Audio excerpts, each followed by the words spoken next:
नमस्कार, मैं हूं आपके साथ निलोफर अंसारी और आप देख रहे हैं V9 न्यूज।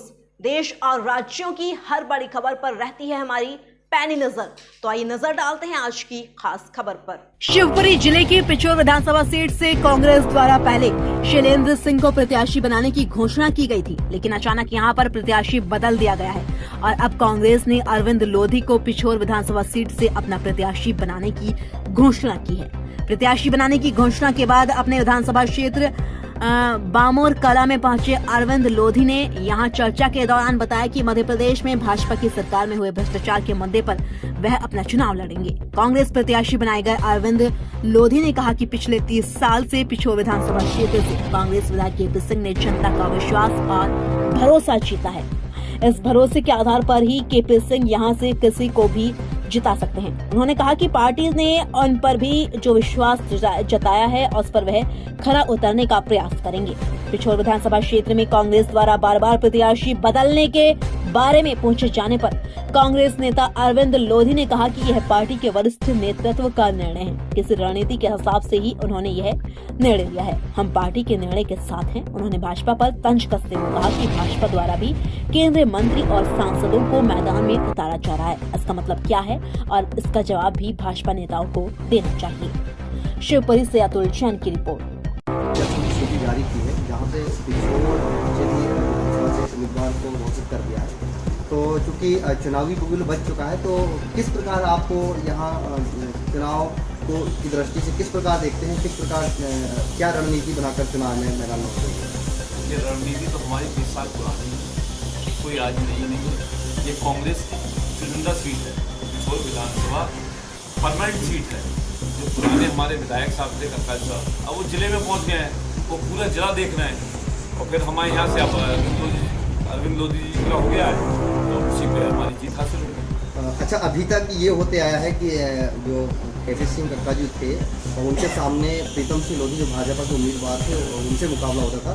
इस बार कांग्रेस और भाजपा ने दोनों ने ही लोधी समाज के व्यक्तियों को प्रत्याशी बनाया है, तो क्या लोधी समाज के जो वोट हैं वो कांग्रेस को, अभी तक ये लगता था कि कांग्रेस को कम वोट मिलते हैं, तो अब इस बार क्या कुछ मायने हैं, क्या रणनीति बनाई है इस चीज़ के लिए? हर बार हमारे विधायक जी कक्का साहब पे आरोप रहता था कि वो जाति विशेष के विरोधी हैं, तो उनने जाते जाते ये साबित कर दिया कि इस समाज को भी वो चाहते हैं, पसंद करते हैं। इस समाज से भी उनने अपने पक्ष में टिकट दिया और उनको मैदान में उतारा और जीत सुनिश्चित है।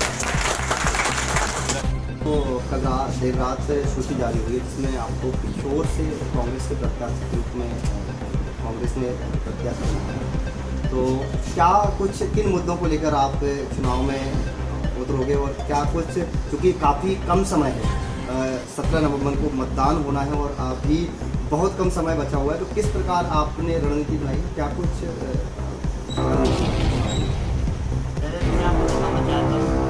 कांग्रेस की परंपरागत थी, वहाँ से कक्का जी साहब विधायक थे, वो सिर्फ चुनाव के टाइम पे आके और चुनाव लड़ने का प्रयास नहीं करते, वो 5 साल जनता की सेवा करते हैं और 5 साल में पूरा चुनाव लड़ा है।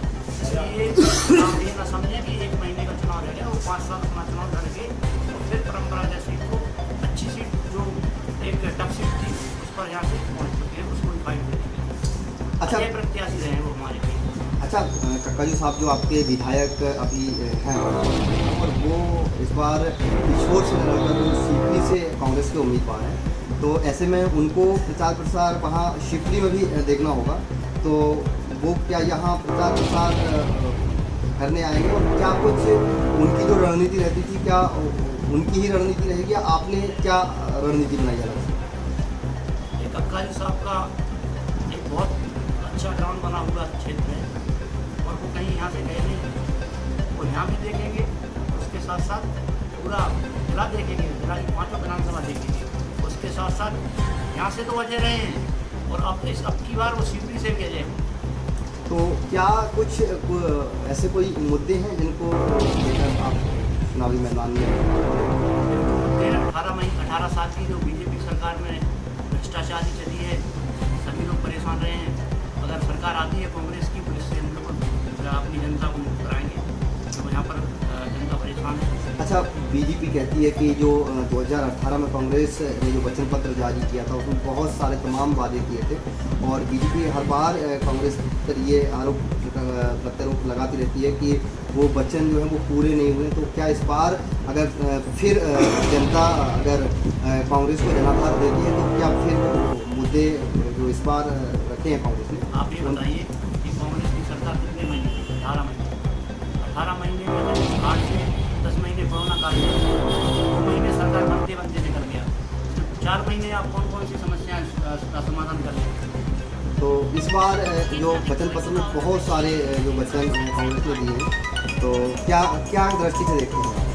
जो वचन पत्र में कांग्रेस ने वचन दिए हैं उसको सरकार पूरी जनता के साथ निभाएगी और उस वचन पत्र को आगे लेके सरकार अपनी सारी कार्ययोजनाएं बनाएगी।